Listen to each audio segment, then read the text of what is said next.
Chapter 8. Losing it all. Time went on and Amanda grew.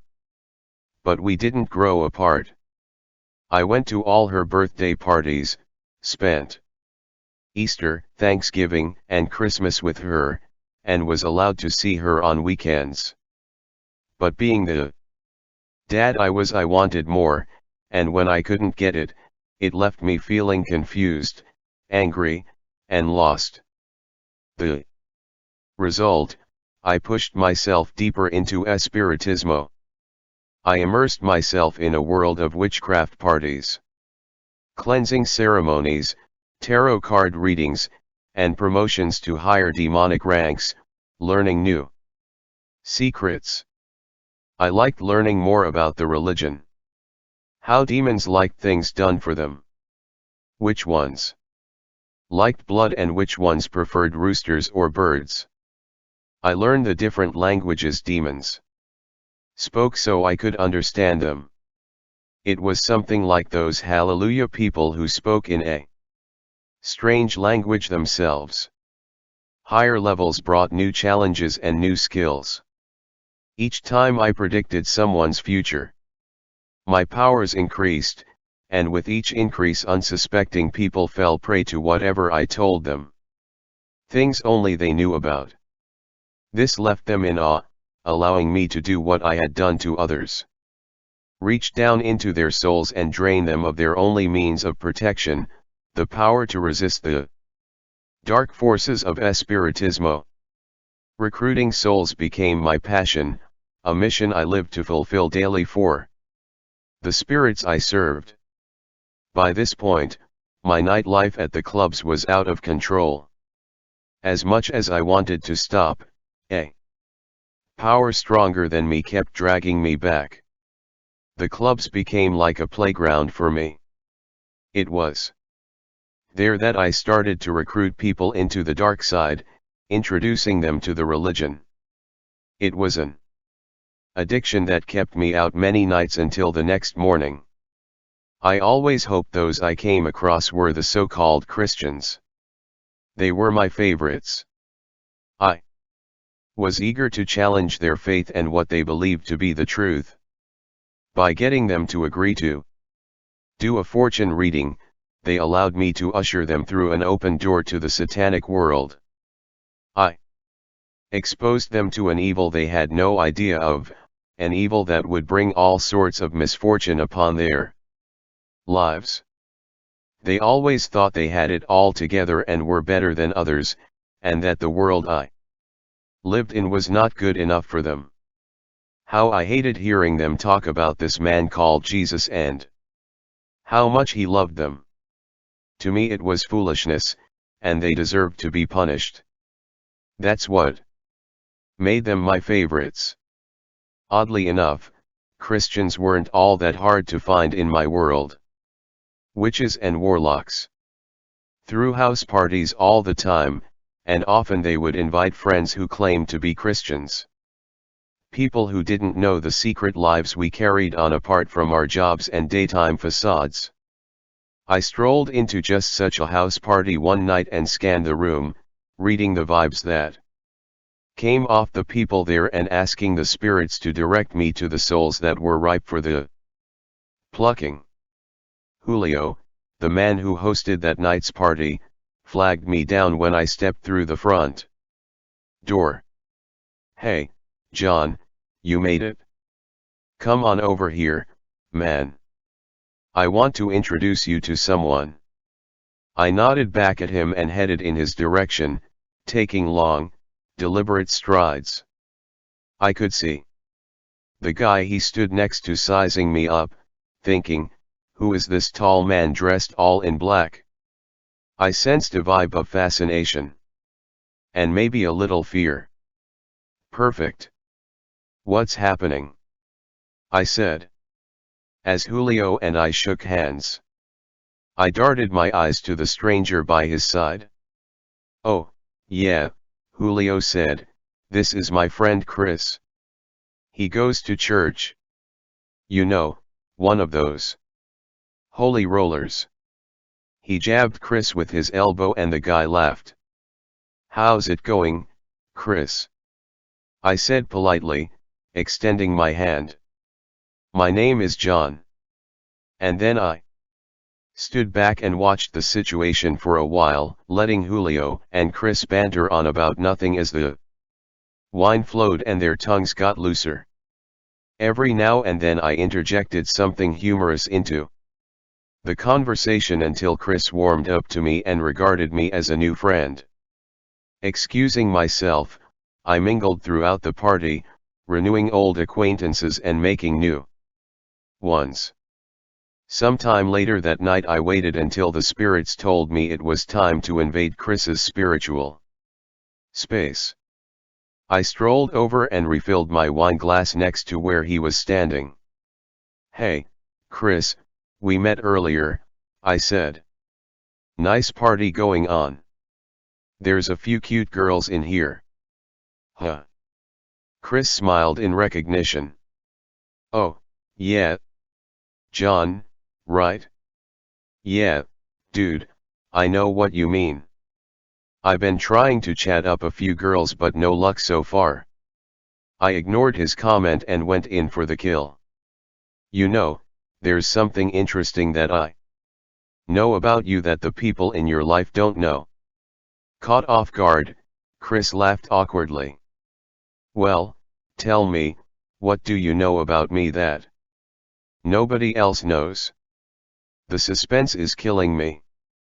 I kept a smile from spreading across my face. Without realizing it, his response had just opened a door for me to come into his spiritual space. I released a spirit of unbelief in his mind. Because I knew that the battlefield between him and me was in the mind.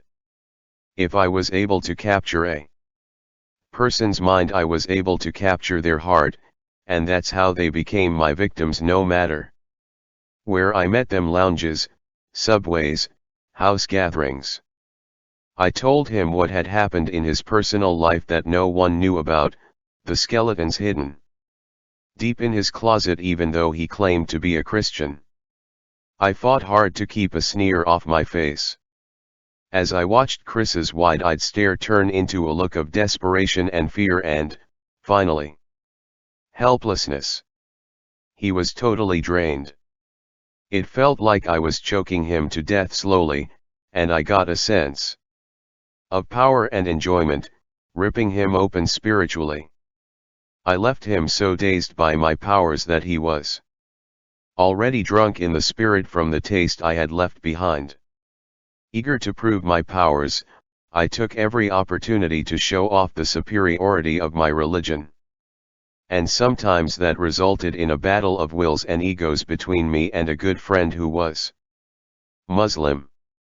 We made light of it, but Muhammad and I taunted each other back and forth, him praising the powers of Allah and I declaring Satan the supreme ruler. "I believe my religion is stronger than yours and I'm going to prove it to you," I said as we sauntered into the step-in diner in Park Chester late one afternoon and slid into a back booth. "Yours is a Mickey Mouse religion, and today's the day that you're going to have to prove it." Muhammad glared at me with mock hostility. "Then I'll prove it." We waited for the waitress to leave, and I leaned in across the table, pointing my finger in his direction. "Either your religion is bigger than mine, or mine is bigger than yours. You wanna see power? My religion and my daddy have more power than your religion. I'll give you the chance to go first." I took a long drink of my soda and turned to the two girls sitting in the booth across from us. "Excuse me," I said to the dark-haired girl, "but my friend doesn't believe I have fortune-telling powers, and I want to prove it to him. He thinks he has them too. Would you allow us to tell you some things about your life?" The girls looked at each other and giggled, then shrugged. "Why not? I'm going to allow my friend Muhammad to go first," I said. Muhammad turned to the girls. "You both got boyfriends, right?" And you're both in love. Right? And you've been with your boyfriends for a very long time. The girls shook their heads and laughed. You're way off, the dark-haired girl said. Not true. She looked at me. Now it's your turn. Even as I prepared to speak, I sensed the demon show up who was going to help me. I knew nothing about these girls, what walk of life they came from, what they were into, but I was about to read their mail in a way they never expected. They thought it was a game, but instantly I turned serious. You recently broke up with your boyfriend, I told the first girl. You caught him cheating. This is the third time in your life that you've been stepped on by a man. Her face went blank and she looked across the booth at her friend in a wordless appeal. And you, I said, pointing to the other girl, you're nothing but a spare tire. You're worthless. You hand yourself out to any man. You can't even get your own man. You don't even remember the last time you had a real relationship, 'cause you're too busy taking other people's men. The second girl's face turned red and her eyes pooled with tears, but I didn't care. I turned back to Mohammed and gave him a raised eyebrow look. How do you know these things? The dark-haired girl asked. Her friend was still too dumbfounded to speak. I just laughed. I told you I have powers. The girls tried to shake things off, not believing what had just happened, and they pointed in my direction. He's the one with the powers. He's the powerful one. That day Muhammad had to bow down to my God. His religion was worthless. Too far gone. One night I went out and met up with a good friend in the religion, an NYPD narcotics officer, who was also a warlock. We had already made up our minds which club to attend that night. He was out looking for girlfriends, I was looking for souls. I knew that night was a special night. Zarabunda and Siete Reyes, my two strongest spirits, were coming out with me, and they never disappointed. As we strolled down the sidewalk, I looked up at the sky. It was a clear spring night, and the heavens were crystal clear. You could count the stars in all that inky darkness, and the moon shone like the sun. I turned to Joe. This is going to be a hell of a night. I feel it in the atmosphere. He chuckled. I'm ready for anything that comes our way, bro, especially some fine females. I laughed in reply and smoothed my hand back over my jet black hair. Dressed all in black, I knew I looked my best. As we entered the club, I heard the salsa music throbbing out its rhythmic beat. People whispered in the background as we walked in, and the smell of liquor hung heavy in the atmosphere. My mind was running at 90 miles an hour. Joe turned to me and smiled. Wow, the place is packed with beautiful women, just the way I like it. I smiled back. We danced with the most beautiful women in the club, and I could sense the presence of the spirits looking around, trying to target someone I could speak to, someone I could do a reading with. But to my surprise there was no one there. I found that to be odd, but I kept dancing the night away with different women and making new friends. As the music wound down and the bartender yelled out, "Last call for alcohol," I went across the dance floor and told Joe it was time to go. "Already," he said in a drunken slur. "I'm just getting to know Wanda here." "Now," I snapped, not even looking at the girl. "Let's get out of here." Anger simmered in my chest at the night's failed mission. To my surprise, when we stepped out of the club, one of the spirits whispered, "Look to your right." There sat a panhandler in a wheelchair, begging for money outside the club. I fixed my eyes on him and went straight at him, knowing he was going to be my prey for the night. I was half demon-possessed. When I got up to where he sat, no longer me. "Do you want to make a bet?" I said, a sneer spreading across my face. Surprised, the panhandler remained silent and glanced from me to Joe to see what was up. "Hey, come on, bro, leave him alone," Joe said, nudging me with his arm. I shook him off and glared at the man in the wheelchair. I said, "Do you want to make a bet? I'm willing to bet the money I have left in my pocket to the money you have in that pathetic paper cup. That's a whole night's take, isn't it?" I added with a sinister grin. "What are we betting on?" the panhandler asked. My smile froze. "Your life." He gave a nervous laugh. "The bet is on." "Good," I said. "I can tell you your whole life story in 10 minutes and how you ended up in that wheelchair. Are you up for the challenge?" The man shrugged. "I got nothing to lose." "Only your soul," I murmured. "Tonight's your lucky night." As I went on to describe his life, I could see that I was breaking him bit by bit spiritually. What started with a chuckle and a smile ended up in tears and sorrow. I knew I had him just where I wanted him, to the point that I tried to force him off the chair and make him walk, even though he was paralyzed. "Stand up, you lousy beggar. Stand up and face me down like a man," I shouted.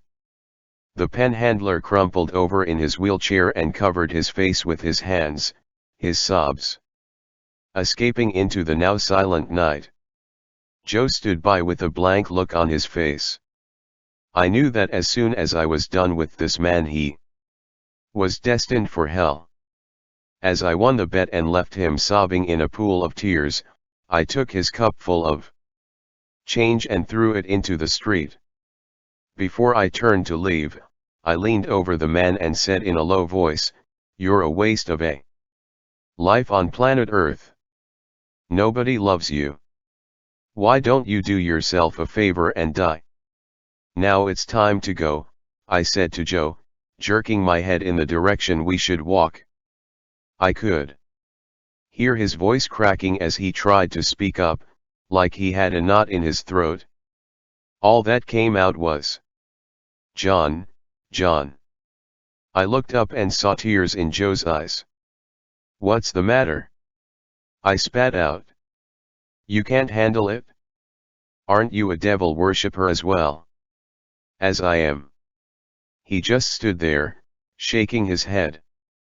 "John, I can't hang with you no more, man. You're too far gone." That night I knew I had reached a place in my walk with the devil that left many others behind, who were in the same occult inner circle. As we made it to Joe's building, I sensed he had reached a breaking point. It didn't matter that he was a police officer, seeing so many harsh things in the world we live in. What he saw tonight pushed him beyond his limit. I turned to him for the last time. "You're nothing but a disappointment to the religion," I thought. "You wanted to move up the ranks, but you have no heart for the spirits. Go to hell and good night." As I walked away, strolling down the avenue toward my own home, I felt fearless, like I could take on the world. The street lamps overhead illuminated the sidewalk with a silvery light. As I crossed the streets, I felt the familiar predator instinct churn in my gut. I looked around to see if anyone was out on the avenue that I could prey on, but the streets were as empty as the cemetery I hung out in. From time to time, hitting rock bottom. The months went by and turned into years as I dedicated my every waking moment to pleasing Satan and the spirit gods of my religion. But I missed my daughter Amanda so much it hurt. I felt spiritually exhausted from lending my body out to demonic forces, hunting for victims in clubs, and feeling the weight of loss from Amanda's increasing absence in my life. The older she grew, the less time she had for me. One morning I got up and something just clicked in my brain, like flipping a switch. I'm not doing this anymore, I said out loud to the four walls. I don't even care if I die. For death was a near certainty. Anyone who tried to leave the religion faced a death penalty and soon became the victim of some freak accident or sudden illness. I'd seen it happen several times. As I began to be disobedient to the demon's requests, everything in my world fell apart. I no longer did the rituals and stopped showing up for certain witchcraft meetings. As I started to lose power, my life careened into a 2-year living hell on earth. In the long painful process of my divorce, I lost a $40,000 a year job with a shipping company. No one knew of my woes because I kept my life private. I knew how to deceive people into thinking things were going well with me. But the truth was, with no employment and no money, I ended up homeless, living in the first floor vacant apartment I had been evicted from.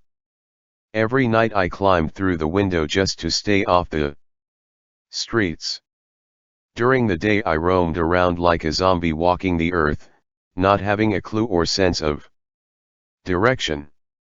Mine was a life of broken pieces, and I had no idea when it would come together. As the daylight waned and darkness stole over the earth, I pretended I was the man I used to be always.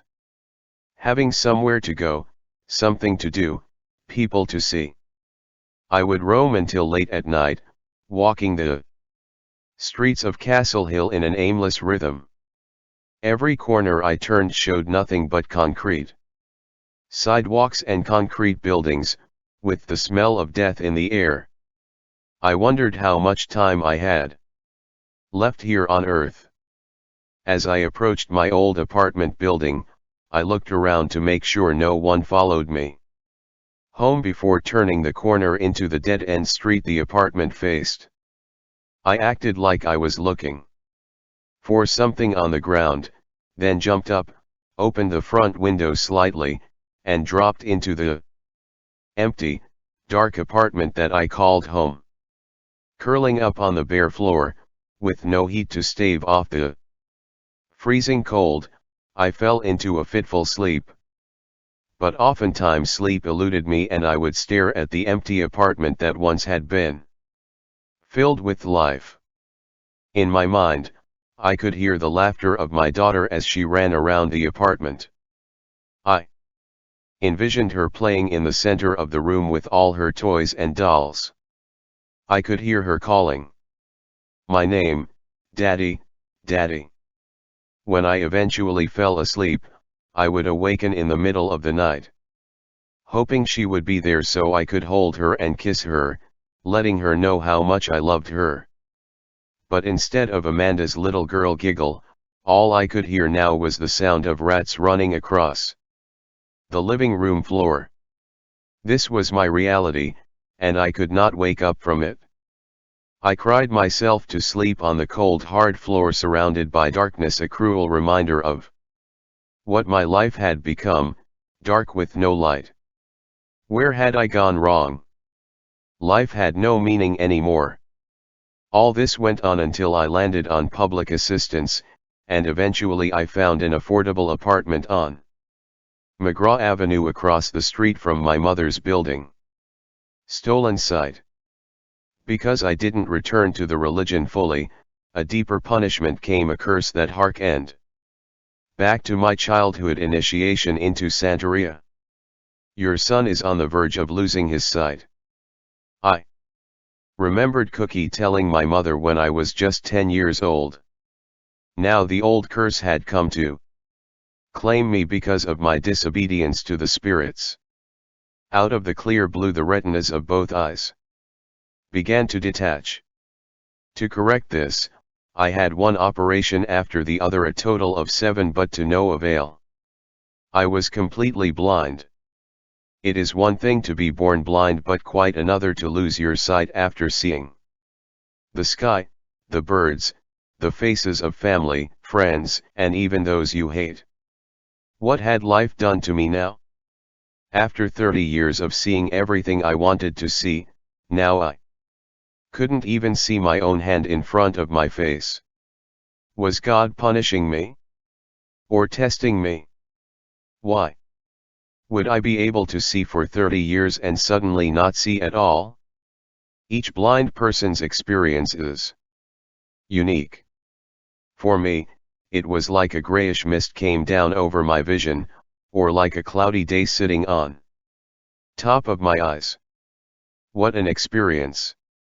I learned to depend on my hearing and touching through my hands. The funniest things, the small things that didn't matter, or the things you never took notice of, you suddenly crave when you're blind, and those thoughts constantly run through your mind. Life is gray, and not by choice. It's like a whole different dimension where your world closes in. It's like living in your world with no visitors. What was important at one time doesn't matter anymore. Emptiness and sorrow become your friends. The doctors told me I had 2 choices, a seeing eye dog or a cane to maneuver myself around with. That's when my mother decided it was time for me to move back closer to her. By now I lived on the 12th floor in her building and she lived on the 2nd. But with the new arrangement, I stayed in her apartment. She knew about the crazy religion I had been involved in, but she wasn't afraid of my demons. I was her son, and she was going to take good care of me. My world came to a stop. Losing it all, losing my vision, I lay in one of the back rooms of her apartment, with a treatment of eye drops every 4 hours. From somewhere in the apartment I could hear a clock ticking, counting off the seconds of my new life, seconds that seemed to stretch into an eternity of nothingness. Doctor's orders required that I lie 12 hours in bed on my back and 12 hours on my stomach after squeezing the prescription drops into my eyes, 12 hours face up and 12 hours face down. The only time I was allowed to get up was to go to the bathroom, shower, or eat. This regimen went on for 6 months. I was unable to sit up, unable to go outside. It took a toll on me mentally, and as I lay in bed I recapped the good times I spent in the clubs. "Mom!" I would yell out from my bed. "What time is it?" And she would answer back, calling out the time. If it was 11:30 p.m., I would recall dancing the night away with beautiful women, or drawing a soul into my dark religion through a reading in a smoke-filled room. Remembering the past and how I went about my daily and nightly activities kept my mind from cracking. At my next appointment 2 weeks later, the doctor took me into an examination room and looked into the retina of my right eye. My vision wasn't getting any better, which meant it was time for drastic measures. The doctor turned to me and whispered, "Today we're going to do a procedure that will be one of the most difficult you ever experience. We will not use anesthesia for this one."